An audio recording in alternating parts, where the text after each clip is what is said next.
இந்திய அரசியல் அமைப்பிலிருந்து மிக முக்கியமான கேள்வி மற்றும் பதில்கள் பார்க்கலாம். இது எல்லாமே தேர்வில் எதிர்பார்க்கக்கூடிய மிக முக்கியமான கேள்விகள். ஃப்ரெண்ட்ஸ், நீங்கள் இன்னும் சேனல் சப்ஸ்கிரைப் பண்ணலை அப்படின்னா சப்ஸ்கிரைப் பண்ணிக்கோங்க. கூடவே பக்கத்தில் இருக்க பெல் ஐக்கானையும் கிளிக் பண்ணிக்கோங்க. முதல் கேள்வி, மக்களாட்சி முறை நடைமுறையில் இல்லாத நாடு எது? இந்த மாதிரி கேள்விகள் அடிக்கடி தேர்வில் கேட்பாங்க. மக்களாட்சி முறை நடைமுறையில் இல்லாத நாடு ஸ்பெயின். ஸ்பெயின் மற்றும் இங்கிலாந்து போன்ற நாடுகளில் உயர் குடியாட்சி நடைபெறுகிறது. இரண்டாவது கேள்வி, இந்திய அரசியலமைப்பு ஏற்றுக்கொள்ளப்பட்ட ஆண்டு எது? Most repeated question. ஆன்சர் 1949 ஆண்டு. இந்திய அரசியலமைப்பு ஏற்றுக்கொள்ளப்பட்ட ஆண்டு 1949 நவம்பர் 26. மூன்றாவது கேள்வி, இந்திய அரசியலமைப்பு நடைமுறைக்கு வந்த ஆண்டு எது? இதுவும் தேர்வில் அடிக்கடி கேட்கப்பட்டது. 1950 ஆண்டு ஜனவரி 26 நாள். இந்த 1950 ஜனவரி 24 தான் நம்ம குடியரசு தினமாக கொண்டாடுகிறோம். நான்காவது கேள்வி, கூற்று 1, பொது ஆண்டுக்கு முன் 500 ரோம் நாட்டில் முதலில் குடியரசு என்னும் சொல் வடிவமைக்கப்பட்டது. கூற்று 2, இச்சொல் கிரேக்க மொழி சொல்லிலிருந்து பெறப்பட்டது. இதற்கான சரியான விடை கூற்று 1 மட்டுமே சரியானது. இச்சொல் லத்தீன் மொழி சொல்லிலிருந்து பெறப்பட்டது. ஸோ இந்த 2 பாயிண்ட்டுமே செப்பரேட்டாக நம்மளுக்கு அப்ஜெக்டிவில் கேட்டிருக்காங்க. ஐந்தாவது கேள்வி, ஒரு நபரால் அமைக்கப்படும் அரசாங்கம் எவ்வாறு அழைக்கப்படுகிறது? ஒரு நபரால் அமைக்கப்படும் அரசாங்கம் முடியாட்சி அல்லது அரசியலமைப்பு முடியாட்சி. ஆறாவது கேள்வி, தனிநபர் ஆட்சி நடைமுறையில் உள்ள நாடு எது? தனிநபர் ஆட்சி நடைமுறையில் உள்ள நாடு வடகொரியா. முழு அதிகாரம் கொண்ட ஒரு நபரால் அமைக்கப்படும் அரசாங்கம் தனிநபர் ஆட்சி முறை. முடியாட்சி அப்படின்றது ஒரு நபரால் அமைக்கப்படும் அரசாங்கம். அடுத்து ஏழாவது கேள்வி, மத குருமார்களின் ஆட்சி நடைமுறையில் உள்ள நாடு எது? Answer Vatican. மத குருமார்களின் ஆட்சி நடைமுறையில் உள்ள நாடு வாட்டிகன். இது பொருத்துக பொருந்தாத இணையில் நமக்கு அடிக்கடி கேட்கிறது. நோட் பண்ணிக்கோங்க ஃப்ரெண்ட்ஸ். எட்டாவது கேள்வி, சிறு குழு ஆட்சி நடைமுறையில் உள்ள நாடு எது? சிறு குழு ஆட்சி நடைமுறையில் உள்ள நாடு இவை அனைத்துமே.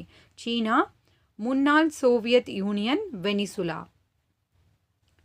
மக்களின் சிறு குழு ஒன்று ஒரு நாட்டையோ அல்லது அமைப்பையோ கட்டுப்படுத்துவது சிறு குழு ஆட்சி. ஒன்பதாவது கேள்வி, இந்தியா நாடாளுமன்ற அரசாங்க முறை கொண்ட நாடு. கூற்று 2, அமெரிக்கா அதிபர் அரசாங்க முறை கொண்ட நாடு. இதற்கான சரியான விடை கூற்று 2மே சரியானது. மக்களாட்சி முறையில் 2 வகை இருக்கு. நாடாளுமன்ற அரசாங்க முறை, அதிபர் அரசாங்க முறை. பத்தாவது கேள்வி, பிரதிநிதித்துவ மக்களாட்சி முறை என்பது? ஆன்சர் மறைமுக மக்களாட்சி. பிரதிநிதித்துவ மக்களாட்சி அப்படின்றது மறைமுக மக்களாட்சியோடைய இன்னொரு பெயர். 11வது கேள்வி, 1921 ஆண்டு கட்டத் தொடங்கிய இந்திய நாடாளுமன்றம் எந்த ஆண்டு கட்டி முடிக்கப்பட்டது? Repeated question. ஆன்சர் 1927 ஆண்டு. மேலும் முக்கியமான பாயிண்ட் பார்க்கலாம். எட்வின் லுட்டியன்ஸ் மற்றும் ஹெர்பர்ட் பேக்கர் என்னும் பிரிட்டிஷ் கட்டிட கலைஞர்கள் இதனை வடிவமைத்தனர். ஸோ எந்த நாட்டினர் இதனை வடிவமைத்தனர் அப்படின்னு கேட்டிருக்காங்க. இவர்களுடைய பெயரும் நம்மளுக்கு தேர்வில் கேட்டிருக்காங்க. 12வது கேள்வி, ராஜ்யசபா என்பது? Most repeated question. Answer option B and C, மேலவை மாநிலங்களவை. ராஜ்யசபா என்பது மேலவை அல்லது மாநிலங்களவை. 13வது கேள்வி, லோக்சபா என்பது? பொறுத்துகளை கூட நம்மளுக்கு இந்த மாதிரி கேட்பாங்க. லோக்சபா ஒரு சைடு கொடுத்துட்டு அதற்கான இணை நமக்கு கேட்பாங்க. இதற்கான சரியான விடை கீழவை அல்லது மக்களவை. லோக்சபா என்பது கீழவை அல்லது மக்களவை. 14வது கேள்வி, நேரடி மக்களாட்சி முறை நடைமுறையில் உள்ள நாடு இது? நேரடி மக்களாட்சி முறை நடைமுறையில் உள்ள நாடு ஏ அண்ட் சி, சுவிட்சர்லாந்து மற்றும் பண்டைய கிரேக்க நகர அரசுகள். பெரும்பாலும் நம்மளுக்கு ஆப்ஷனில் சுவிட்சர்லாந்து தான் இருக்கும். நோட் பண்ணிக்கோங்க. 15வது கேள்வி, உலகிலேயே மிகப்பெரிய ஜனநாயக நாடு எது? உலகிலேயே மிகப்பெரிய ஜனநாயக நாடு இந்தியா. 16வது கேள்வி, இந்தியாவில் மக்கள் எந்த நிலைகளில் பிரதிநிதிகளை தேர்ந்தெடுக்கின்றனர்? ஆன்சர் இவை அனைத்தும். நாடாளுமன்றம், சட்டமன்றம், உள்ளாட்சி அமைப்புகள். இதன் மூலியமா மக்கள் பிரதிநிதிகளை தேர்ந்தெடுக்கின்றனர். அடுத்து, பிரதம அமைச்சர் என்பவர்?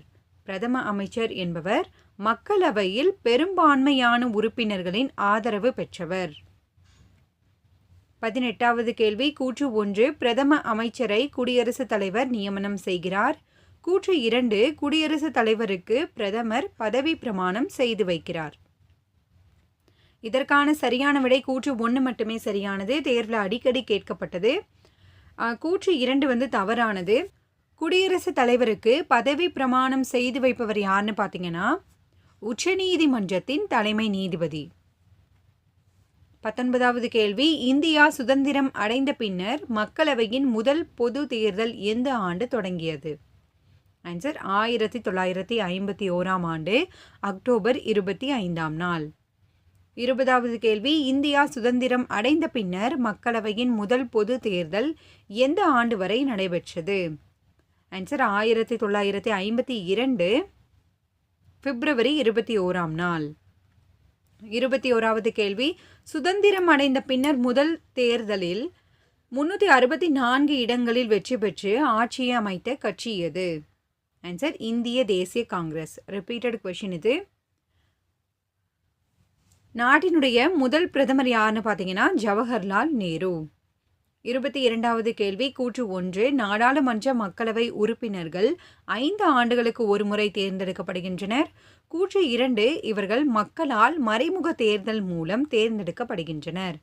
இதற்கான சரியான விடை கூற்று 1 மட்டுமே சரியானது. நாடாளுமன்ற மக்களவை உறுப்பினர்களின் பதவி எத்தனை ஆண்டுகளுக்கு ஒரு முறை தேர்ந்தெடுக்கப்படுகின்றனர் அப்படின்னா 5 ஆண்டுகள். இவர்கள் நேரடி தேர்தல் மூலியமா தேர்ந்தெடுக்கப்படுகின்றனர். அடுத்து 23வது கேள்வி பிரிட்டிஷ் இந்தியாவில் முதல் பொது தேர்தல் எப்போது நடைபெற்றது? Most repeated question. ஆன்சர் 1920ஆம் ஆண்டு. இதே இந்த மாதிரி நமக்கு கேள்வி கேட்பாங்க. இந்திய வரலாற்றின் முதல் பொது தேர்தல் எப்போது நடைபெற்றது? ஆன்சர் 1920ஆம் ஆண்டு. சுதந்திரம் அடைந்த பின்னர் முதல் தேர்தல் எப்போது நடைபெற்றது அப்படின்னு கேட்டாங்கன்னா 1952. 24வது கேள்வி ஆப்ரகாம் லிங்கன் எந்த நாட்டின் ஜனாதிபதியாக இருந்தார்? ஆன்சர் அமெரிக்க ஐக்கிய நாடுகள். ஆப்ரகாம் லிங்கன் அமெரிக்க ஐக்கிய நாடுகள். 25வது கேள்வி மக்களாட்சியில் இறுதி அதிகாரம் பெற்றவர்கள் யார்? ஆன்சர் மக்கள். மக்களாட்சியில் இறுதி அதிகாரம் பெற்றவர்கள் மக்கள். 26வது கேள்வி இந்தியாவில் நாடாளுமன்ற அரசாங்க முறை பின்பற்றப்படுகிறது. கூற்று 2 இந்திய நாடாளுமன்றம் 2 சபைகளை உள்ளடக்கியது. இதற்கான சரியான விடை கூற்று 2மே சரியானது. அந்த 2 அவை லோக்சபா ராஜ்யசபா. 27வது கேள்வி இந்தியாவில் மக்களாட்சி எதிர்கொள்ளும் முக்கிய சவால்களில் சரியானது எது? ஆன்சர் இவை அனைத்தும்.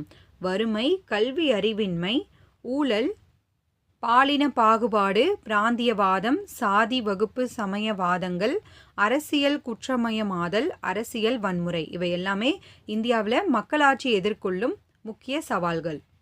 28வது கேள்வி இந்தியாவில் வாக்குரிமைக்கான நிபந்தனை என்ன? ஆன்சர் ஆப்ஷன் சி 18 வயது நிரம்பிய இந்திய குடிமகனாக இருத்தல் வேண்டும். 29வது கேள்வி கூற்று 1 மக்களாட்சி முறையின் மூலம் சமத்துவமும் சகோதரத்துவமும் வளர்கிறது. கூற்று 2 அதே சமயம் மக்களாட்சி முறையில் முடிவெடுக்கும் முறையில் காலதாமதம் ஏற்படுகிறது. இதற்கான சரியான விடை கூற்று 2மே சரியானது. 30வது கேள்வி ஒரு உண்மையான மக்களாட்சியை 20 பேர் கொண்ட குழுவாக அமர்ந்து கொண்டு செயல்படுத்த முடியாது என்று குறிப்பிட்டவர் யார்? Most repeated question. Answer Mahatma Gandhi.